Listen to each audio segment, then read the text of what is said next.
반갑습니다. 장종료 시장점검입니다.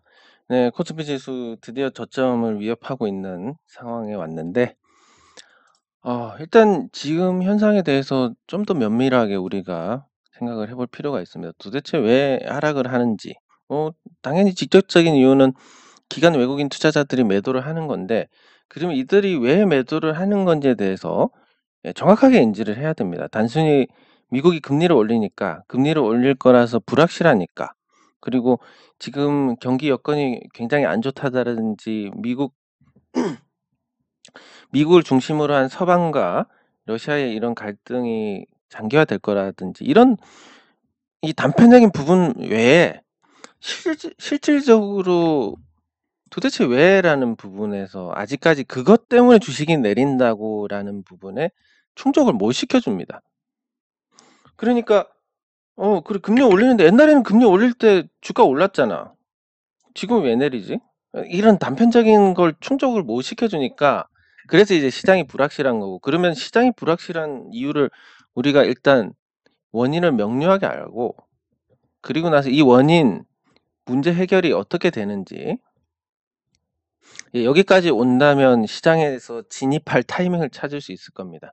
지금 우리 시장에서는 이제 올라갈 때 여기 달리는 말에 올라타는 전략은 표현하자면 백해무익합니다. 우리 시장 자체가 이미 성장성을 잃었고, 그리고 시장이 외국과 비교해서 어쨌든 우리는 부동산보다 주식이 한참 뒷전입니다. 그렇기 때문에 이런 구조로 인해서 미국은 주식시장이 최우선이고, 그래서 주식시장 외에 나머지 자산시장이 보조를 하는 형태라면 우리는 부동산 중심이기 때문에 부동산이 박살나는 거에 대해서는 온갖 정책을 써서 막을 겁니다.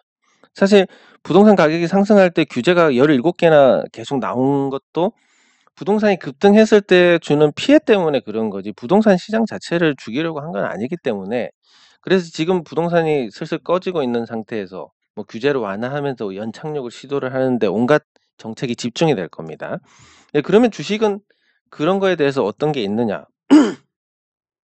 전혀 없습니다. 신경조차 쓰지 않기 때문에.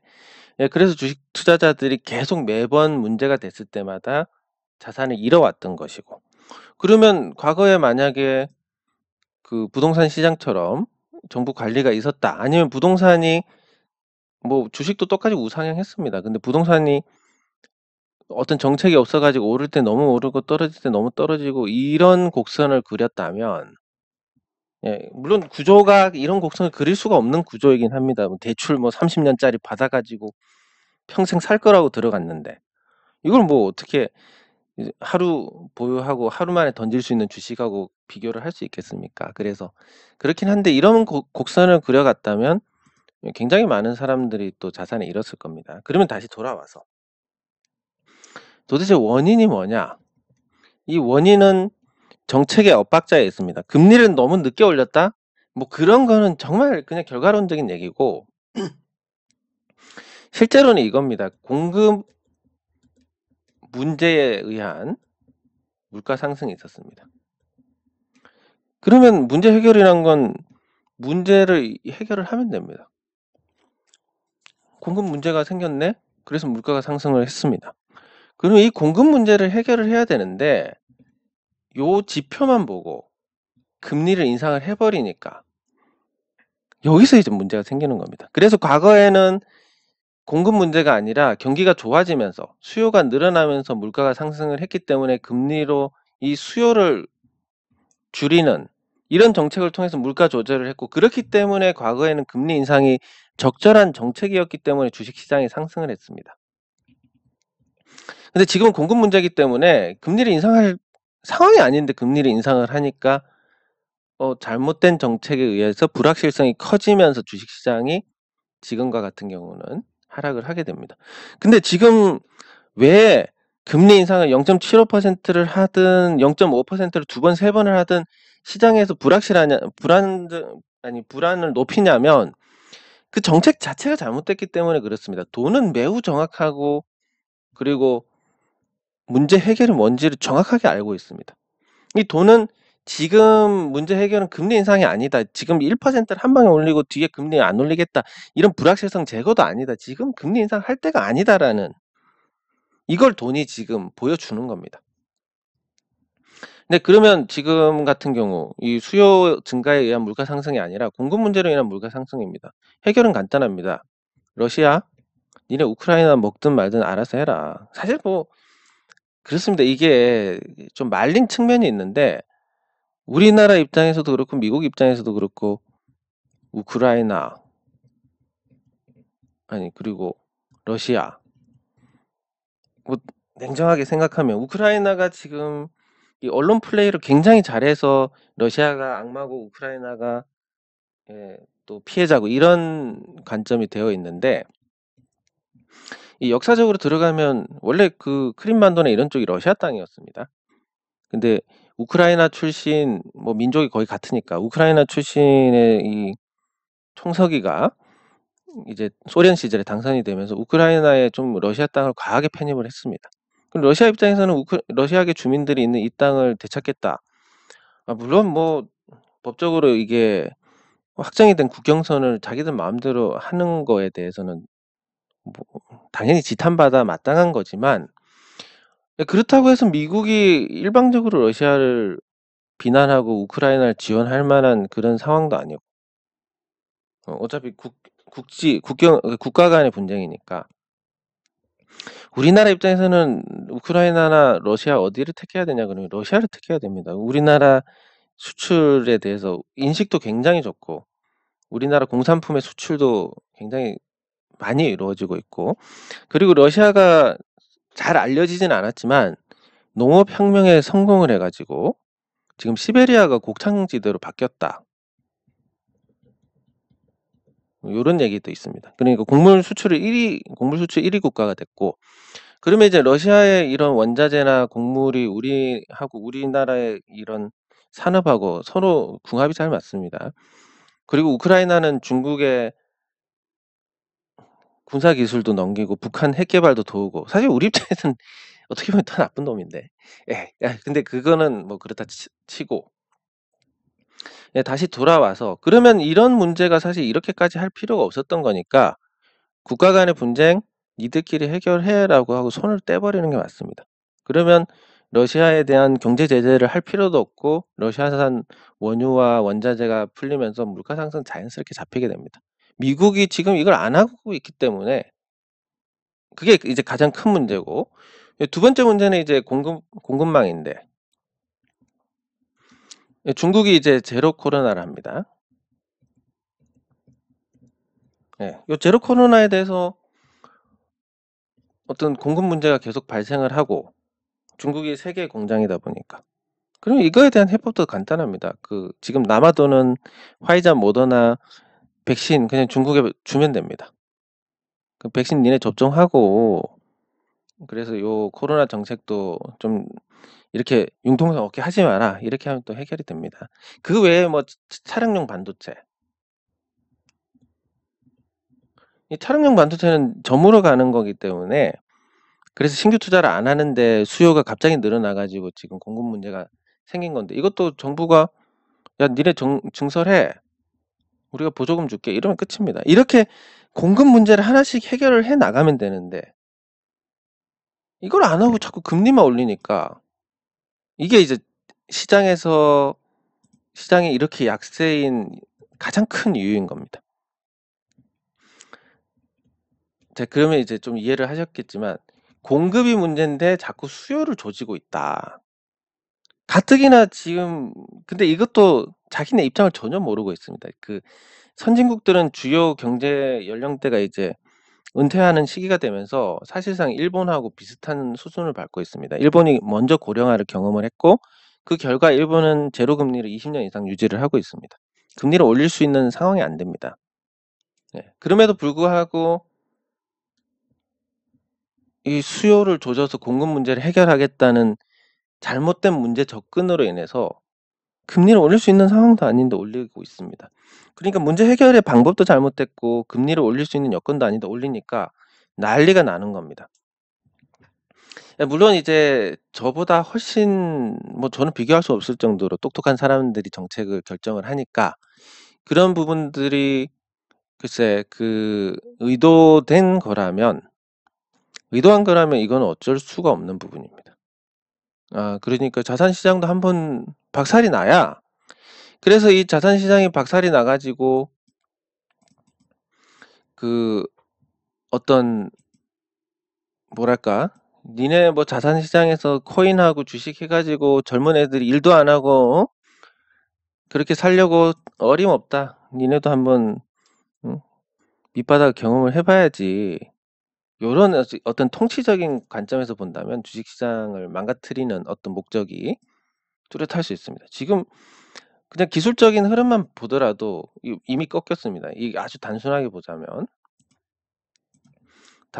미국 증시는 이미 올해 초부터 꺾이기 시작해 가지고 이렇게 가는데, 이게 어느 시점이 되면 이제 폭포수가 됩니다. 그럼 이런 자리에서 한번 반등을 주고 요런 자리에서 한번 반등을 주고, 그리고 이런 추세적인 어떤 큰 틀에서 추세를 깨지는 않기 때문에, 그리고 여기에서 추세만큼 올라가는 이런 자리에서 이제 저점을 타진을 하게 될 겁니다. 이쯤 되면 이제 미국 증시 같은 경우는 고점 대비해서 거의 한 3분의 1 마이너스 30% 이상이 날아가는 거기 때문에 이게 '상승 중의 조정이다.' 이렇게 할 수가 없습니다. 이미 강세장이 끝난 겁니다. 그럼 우리 시장에 대한 해석도 아직까지는 지금 이게 '상승 중의 조정이다.'라고 볼 수는 있는데, 여기서 만약에 극복을 못하면 상승장이 여기서 끝나게 됩니다. 물론 그 뒤에는 어마어마한 또 강세장이 있을 수 있지만, 당장은 한 5월 달에 차라리 시원하게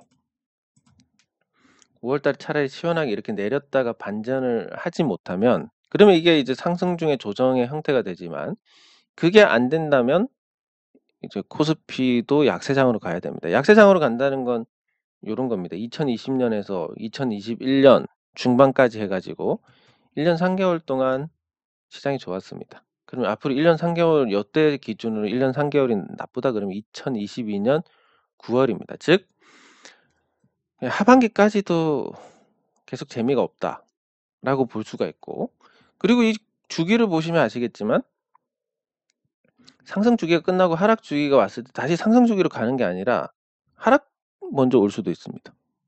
예. 그럼 여기서 만약에 다시 하락으로 간다라고 하면 뭐 여기서 한 1 년이니까 2023년 내년 말까지 그냥 주식 시장에서는 별 볼 일 없는 상태가 되는 요런 구조로 가는 겁니다. 그게 이번 5월 달에 결정이 됩니다. 근데 지금 금리 올리고 물가 안정되면 괜찮아질 거야, 이런 단순한 접근으로 봤을 때는 5 월에 수습하는 게 당연한 건데, 제가 말씀드린 부분 공급 문제인데 수요를 조지고 있다. 그리고 미국이든 유럽이든 이미 늙은 국가라서 고금리로 갔다가는 정말 아작이 납니다. 예, 뭐 돌이킬 수 없을 정도로 망가지게 되는데, 그런 정책을 지금 하고 있다. 이게 이제 시장의 근본적인 문제인데, 문제는 이런 걸 지적하는 데가 아무 데도 없습니다. 그러니까 앞으로 굉장히 나쁜 상황에 직면하지 않을까. 요렇게 볼 수 있고. 그래서 이제 시장이 지금 이 지경까지 온 게 아닌가. 요렇게 볼 수 있습니다. 제가 말씀드린 부분이 당연히 틀릴 수도 있고 뭐 저의 망상일 수도 있고, 그렇다고 봤을 때 그런 망상이나 이런 부분들이 이제 현실적으로 만약에 맞는 얘기라고 한다면, 그렇다고 한다면 이게 문제가 쉽게 해결이 되지 않는다. 그리고 5 월에 시원하게 차라리 설사 한번 해 버리고 좋아지면 괜찮은데.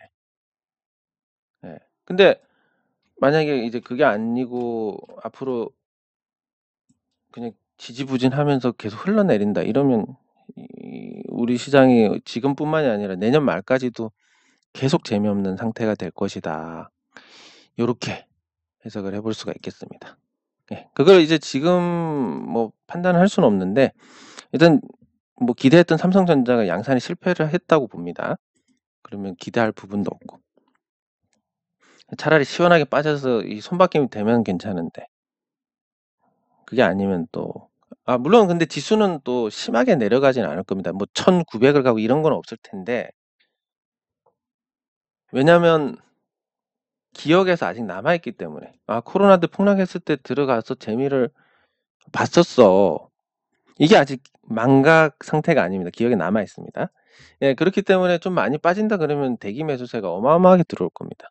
그것 때문에 이제 지수가 뭐 극단적으로 빠지고 옛날로 돌아가고 이런 일은 없겠지만, 그리고 기업들의 실적이 옛날하고 또 급이 달라졌기 때문에 더더욱 그렇지만, 그렇지만 이 부분은 그 약세 기간, 그러니까 지수가 많이 빠지지 않는다 하더라도 내년 말까지 그냥 계속 지금 지수대에서 박스피가 돼서 재미없는 흐름을 가져간다. 이것만큼 주식 투자자들에게 또 괴로운 것도 없기 때문에, 예, 그런 부분에서 좀 마음의 준비를 하셔야 될 것 같고, 코스닥도 여유가 있었는데 이제 저점에 많이 가까워졌습니다. 예, 급락 패턴으로 갔고, 이런 상태가 되면 내년에 미국 증시, 뭐 유럽 증시가 시원하게 한 방에 좋아지지 않는 이상, 예, 그렇게 되지 않는 이상은 이제 쉽게 내립니다. 턱 건드리기만 해도 쭉 빠지게 됩니다, 이런 자리에서는. 예, 그래서 지금 더더욱 지금 상황이 나쁘다 이렇게 볼 수 있고, 예, 그런 점을 감안했을 때는 좀 이게 이제 대형주에서 대형주가 충분히 내려버리는 바람에 가격 비교해서 중소형주가 상대적으로 나은데, 아무래도 시장이 나쁘다 보면 현금화 해야지 이런 사람들이 나오기 마련이고, 거기에 따라서 이제 매도가 나오게 되면 중소형주도 이제 키를 맞추게 되는 상황이 발생을 할 겁니다, 이 조정 기간이 길어지게 되면. 네, 그래서 중소형주들도 이제 부정적인 영향을 받게 되는데, 그 와중에도 그 와중에도 이런 부분은 생길 수 있습니다. 어떤 식으로든 유동성이 빠지게 됩니다. 왜냐하면 잘못된 정책, 잘못된 현상에 대한 잘못된 대응으로 이런 유동성이 빠지게 되는 건데, 그 유동성이 빠지는 부분이 그 실적이 나는 종목들은, 실적이 좋아지는 종목들은 뭐 자사주를 사든 아니면 배당을 주든 괜찮고, 또 투자자들 입장에서도 사실 지금 장세에서 난 괜찮은 종목 들고 있어 이러면 사실 심리적으로 크게 흔들리지는 않습니다. 그럼에도 불구하고 지금 너무 불안하다, 장 박살날까 봐 미치겠다 이런 분들은 보유하신 종목들이 대부분 형편없는 쓰레기 같은 종목들일 가능성이 높습니다. 예, 그렇기 때문에 그러니까 예를 들면 삼성전자를 보유한다. 삼성전자가 지금 전망이 좋지는 않긴 하지만 삼성전자 보유한 투자자들은 사실 그 짜증이 날 뿐이지, 내 투자금이 반토막이 되면 어쩌지 이런 불안은 없습니다, 삼성전자를 보유하신 분들은. 근데 뭐 듣도 보도 못한 종목들, 무슨 테마 타고 이런 종목들, 정치 테마니 이런 거 해 가지고 보유한 종목이라면 지금 상황에서 잠도 잘 못 잘 겁니다. 밤새 안녕하지도 못할 거고. 네, 그렇기 때문에 이제 그런 부분에서 지금 차별화가 생길 것이고, 예, 근데 어느 시점이 되면 삼성전자 갖고 있는 투자자들도 던질 거고 쓰레기 갖고 있는 투자자들도 던질 겁니다. 그러면 지나고 보면 굉장히 싸네 하고 올라가는 거고, 뭐 이럴 만하네, 아직도 비싼데 이래서 못 올라가는 거고. 그래서 이 나쁜 시기에 요런 타이밍을 잡는 거, 이게 5 월에 올지 아니면 내년 말까지 질질 끌지가 이번 달에 결정이 되니까, 예, 특히 관심을 갖고 지켜보시는 게 좋을 것 같습니다. 코스닥도 이제 대형주의 문제가 중소형주로 전이가 되기 시작합니다. 예, 물론 중소형주 중에서 뭐 시가총액 1,000억 이하 종목들은 거기서 뭐 더 내려봤자 뭐 어쩌겠습니까? 지금 물가가 지금 속도로 오르면 갖고 있는 뭐 공장, 지금 예를 들어서 공장을 건설하는데 평당 200만 원 정도 듭니다. 근데 예를 들어서 공장이 한 10,000평이다. 이거 지으면 200억이 듭니다. 근데 코스닥 종목들 중에 상당수는 시가총액 1,000억 안 되는 종목들이 한정되긴 하지만, 이런 종목들은 공장 지은 지 오래됐으니까 이거 감가상각 다 떨어서 아예 가치가 0으로 잡혀 있습니다. 근데 사실은 0이 아니고 이거고, 그리고 이 부동산도 과거에 샀던 가격 그대로 갖고 있습니다. 10년, 20년이 지나도. 요즘 물가 상승 고려하면 땅값도 그렇게 갈 수밖에 없습니다. 물가 상승이란 건 결국 통화 가치가 떨어지는 거니까. 올라가고 이런 거 비교하면 당장은 뭐 실적이 안 나온다 하더라도 1,000억 이하 종목들은 영향이 크지는 않겠지만 어중간한 애들 뭐 한 2,000억에서 5,000억 하는 애들 그런 애들은 이제 대형주 하락의 어떤 영향을 전가받지 않나. 그래서 코스닥도 지금 여유가 있었는데 지금 여유가 없는 상태가 됐다. 이렇게 볼 수 있습니다. 조금 설명이 길었는데 요약하자면 그렇습니다. 공급 문제인데 수요를 조지고 있으니까 그 정책 엇박자가 사실은 시장의 가장 큰 리스크로 인지를 하고 있다. 근데 그거에 대해서는 그 어디에서도 언급을 하고 있지 않습니다. 그냥 금리 인상 타이밍이 늦었다 이런 헛소리만 하는데 그리고 두 번째는 미국이나 유럽이 과거에 일본처럼 이미 늙은 국가인데 금리를 여기서 올린다? 거의 미친 짓입니다. 예, 그렇기 때문에 그 두 가지 요인에 의해서 주식시장이 내린다라고 보는 게 맞고 그 두 가지 요인이 해소가 안 되기 때문에 미국은 자꾸 금리 올린다고 하고 근데 그게 어느 시점이 되면 금리를 도저히 못 올린다라는 판단이 들 겁니다. 그리고 공급 문제도 어떤 식으로든 해결을 보게 될 겁니다. 그게 언제가 될지 모르겠지만 예, 그렇게 됐을 때 이제 시장이 오를 수 있는 거지 아니면 시원하게 설사를 해서 가격이 아주 싸지거나 요 세 가지 경우에만 시장이 돌아설 수 있지 그 외에는 기대할 부분이 없다. 이렇게 보시는 게 맞을 겁니다. 네, 그러면 댓글 확인하도록 하겠습니다. 시장이 어렵다 보니까 많이 힘드실 것 같은데 그래도 그나마 이제 실적이 나는 종목들을 보유하신 분들은 괜찮으실 거고 그냥 이거는 그냥 지나가면 괜찮은 거니까. 근데 실적이 아니고 그냥 이상한 종목 갖고 계신 분들은 굉장히 불안하실 겁니다. 그 불안한데 그 대응은 이렇습니다. 제가 경험적으로 봤을 때 쓰레기를 보유했다. 그러면 이 경우에는 이렇게 하시면 됩니다. 그냥 지나갈 때까지 그냥 기다려야 됩니다. 이거 떨어진다고 불안한데 미치겠다, 미치겠다 이러다 보면 제일 마지막에 가장 바닥에서 던지게 됩니다. 네, 그렇기 때문에 이것도 어쨌든 지금 지나고 조금 나은 상황에서 정리해야지 이런 관점으로 가시는 게 맞고 뭐 실적 좋고 이런 종목도 보유하신 분들은 언제 더 사지 이런 고민만 하시면 되겠습니다. 예, 감사합니다. 감사합니다. 네, 감사합니다. 기운 내시기 바랍니다. 어차피 다 지나갑니다. 이것도. 예, 감사합니다. 예, 감사합니다. 예, W게임즈 같이 살펴보도록 하겠습니다. 네. 맞습니다. 지금 뭐 항상 그렇지만 감당 안 되는 자리에서는 또 한 발 빼는 게 맞습니다. 예, 감사합니다. 네, 감사합니다. 아이고. 예, 감사합니다. 예, 그럼 W게임즈 살펴보고 지금 이제 잘 버티고 있던 종목들도 지금 내려오고 있습니다. 이게 이제 어쩔 수 없는 부분입니다. 내려오는 거 억지로 막으면 요런 현상이 발생을 하게 됩니다. 내 종목이 잘 버티네. 다른 종목들 다 내리는데 그러면 이제 결국은 이 종목 보유하신 분들도 바보가 아니기 때문에 다른 거 다 내렸지만 이거는 버티네. 여기서 이제 현금화를 해서 지금 이 불안한 부분을 조금 수습을 해야지. 요렇게 됩니다. 그럼 매도세가 계속 나오게 되고 결국은 뒤에라도 이렇게 맞춰집니다. 근데 먼저 하락한 종목들은 먼저 빠져 가지고 기간 조정을 받고 이제 회복하는 단계가 온다면 잘 버티는 종목들은 뒤에 빠져 가지고 남들 오를 때 또 기간 조정을 받고 순서가 늦어지게 됩니다. 네. 그래서 차라리 빠질 때 같이 빠져버리는 게 낫다라고 생각하시면 되니까 이 진짜 뭐 고점에서 팔 건데 못 팔아 가지고 지금 다 날렸네 이런 생각을 하시는 분들도 결코 나쁜 상황이 아니다. 내 종목이 멀쩡하기만 한다면. 내 종목이 자산을 충분히 갖고 있든지 아니면 내 종목이 충분히 이익을 내든지 이런 종목들은 시간 지나면 또 나아집니다. 걱정 안 하셔도 되는데 뭐 예를 들면 뭐 신약 개발한다고 해서 10배, 20배 가치에 비해서 그렇게 오른 종목들 어쩌겠습니까? 이런 상황에서. 그런 종목들은 이제 희망이 아예 없어지는 거고 그게 아니면 아직까지는 괜찮다라고 보시면 됩니다. 극단적으로 2020년 수준까지 내려가지는 않으니까. 네. 그러면 W 게임즈 살펴보도록 하겠습니다.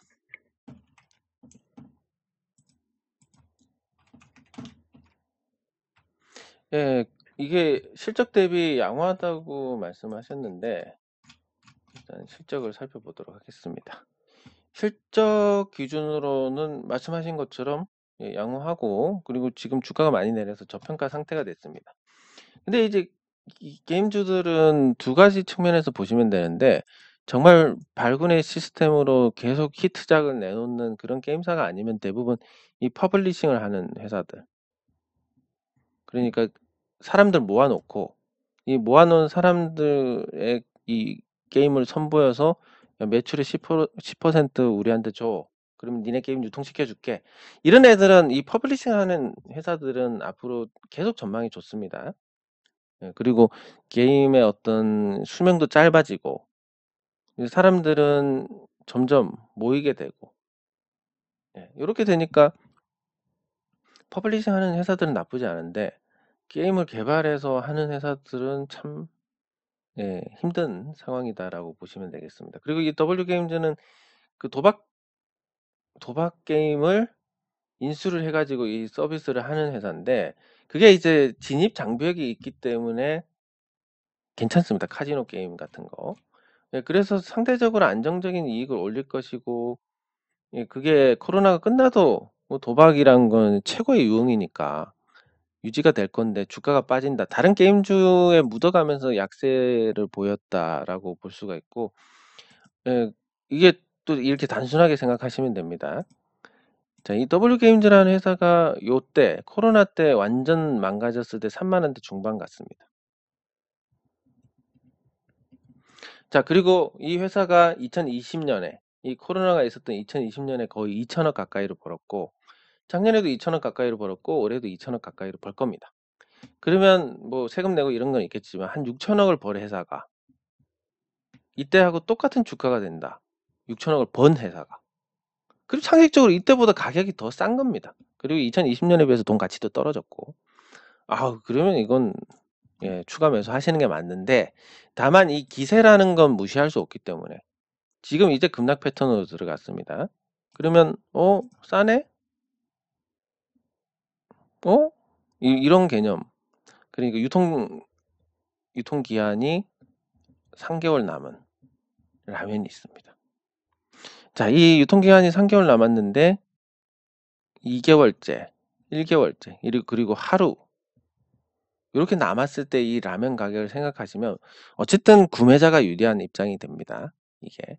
지금 주식시장도 마찬가지로 W게임즈 자체는 가격이 싸졌으니까 굉장히 좋은 거지만 주식시장 자체는 지금 내려가는 기세입니다. 빨리 털어야 되는데 불안해요. 빨리 털 건데.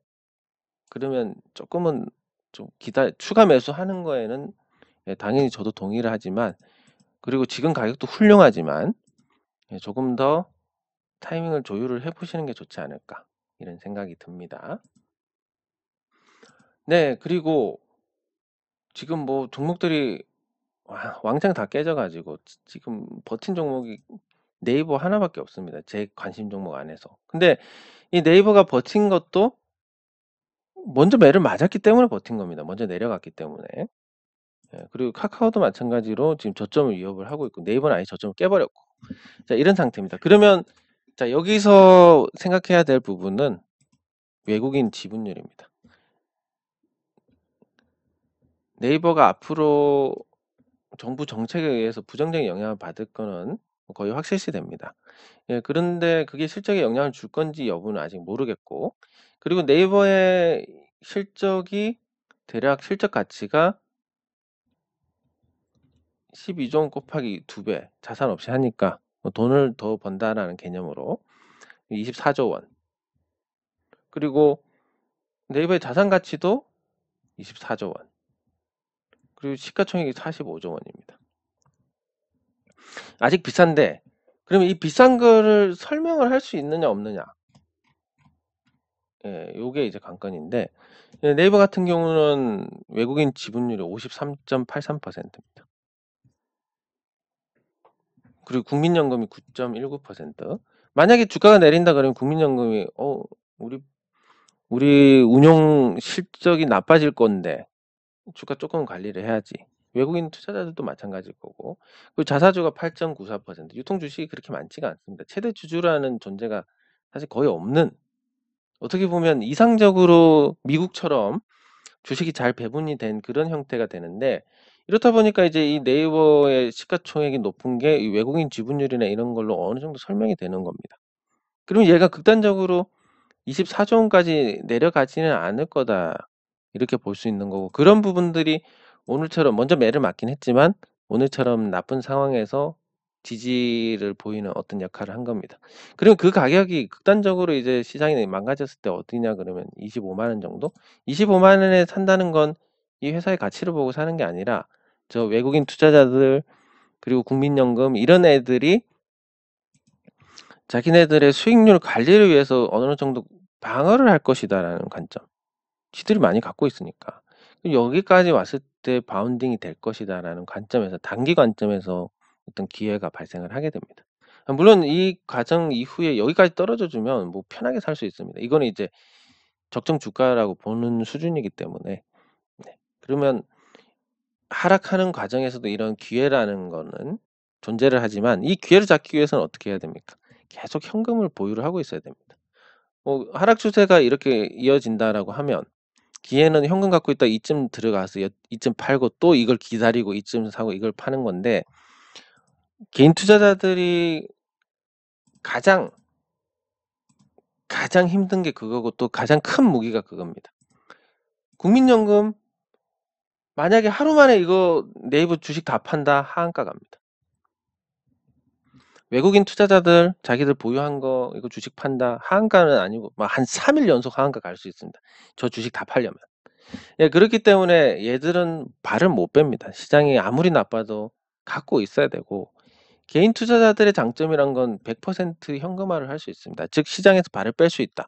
어떻게 보면 이게 개인 투자자들의 가장 큰 무기인데, 이 무기를 실질적으로 쓸 수 있는 사람들이 거의 없습니다.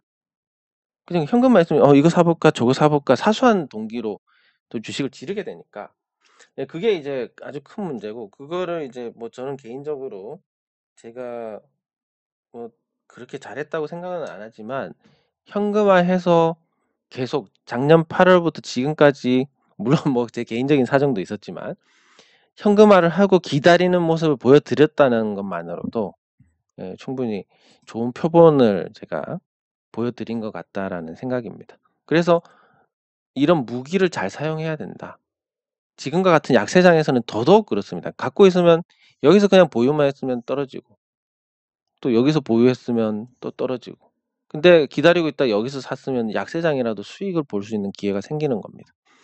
예, 그렇기 때문에 무기를 잘 활용을 하셔야 되고, 그렇게 하면 아니 그러면 뭐 제너레이 이런 거는 팔라고 얘기도 안 했잖아. 인트로즈도 그렇고 그거는 이제 정점의 개념으로 접근을 해야 됩니다.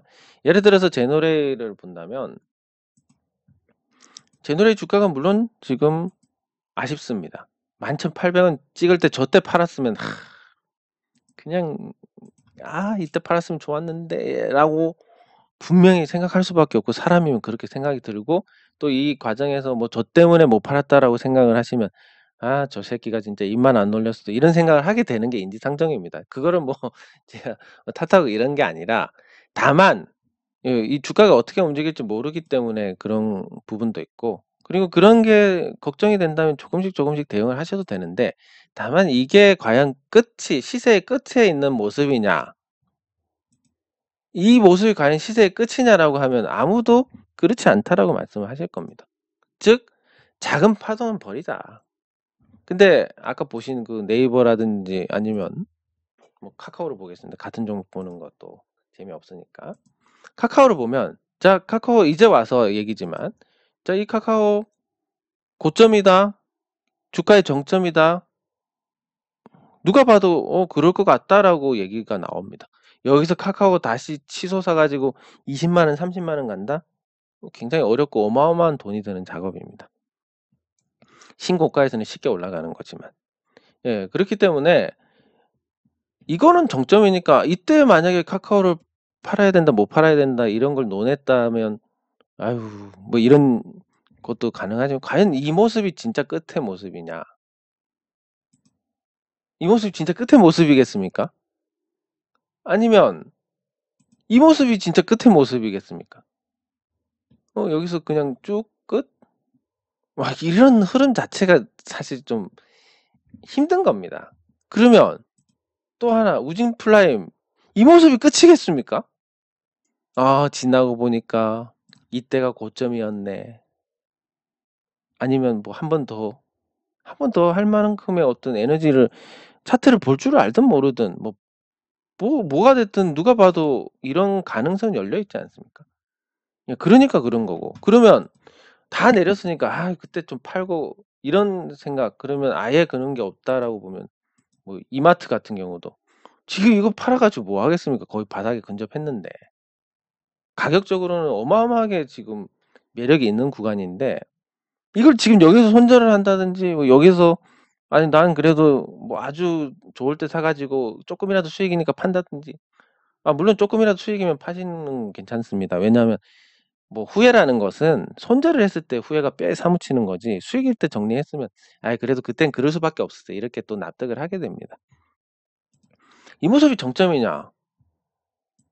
아니면 이 모습이 정점이겠습니까? 대한제분이 이때 역사적인 고점이고 다시는 안 올 가격이었어. 아니지 않습니까? 예. 그렇기 때문에 접근이 다른 겁니다. 예. 뭐 대충 이해를 하셨을 텐데, 그러면 삼성전자 이때가 쪼끔 그랬을 수 있겠네. 그리고 요때까지만 해도 모르는 거였고 이게 깨지고 나서부터 이제 '아 삼성전자 끝났구나.'